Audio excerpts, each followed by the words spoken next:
George Balanchine was born on January 22, 1904, in St. Petersburg, Russia, a city more European than Russian in its culture.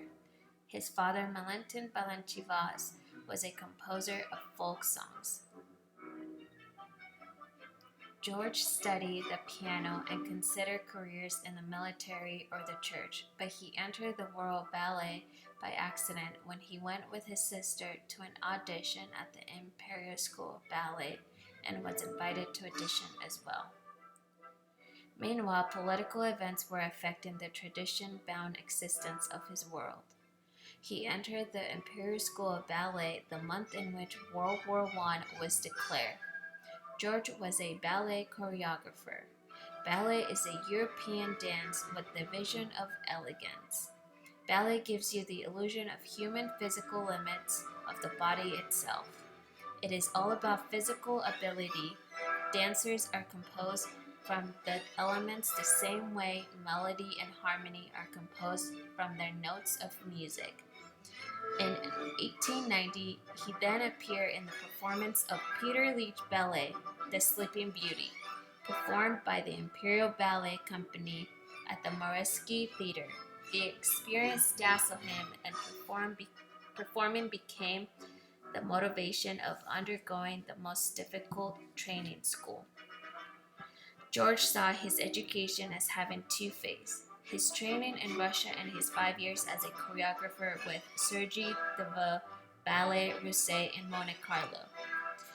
George left the Soviet Union in 1924 and went on to reinventing American ballet using the best of Russian classical technique and musicality to create an entirely new contemporary style.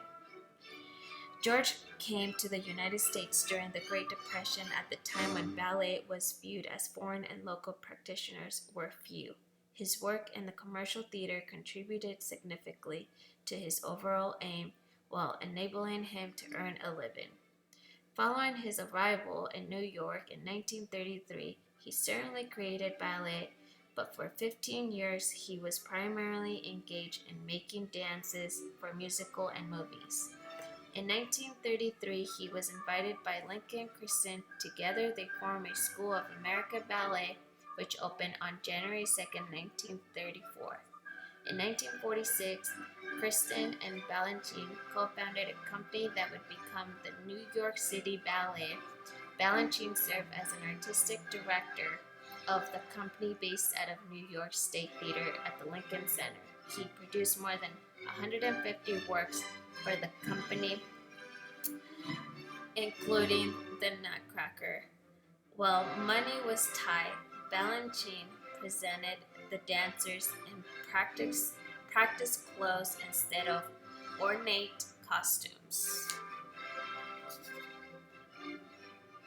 Balanchine created nearly 200 ballets to musical score ranging from the Baroque to the avant-garde. He once said, "Music must be seen and dance must be heard."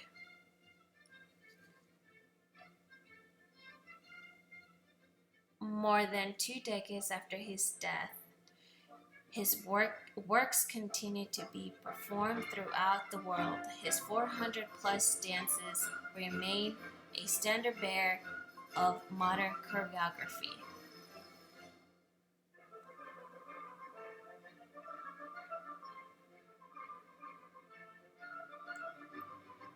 And finally, here's a quote from George Balanchine.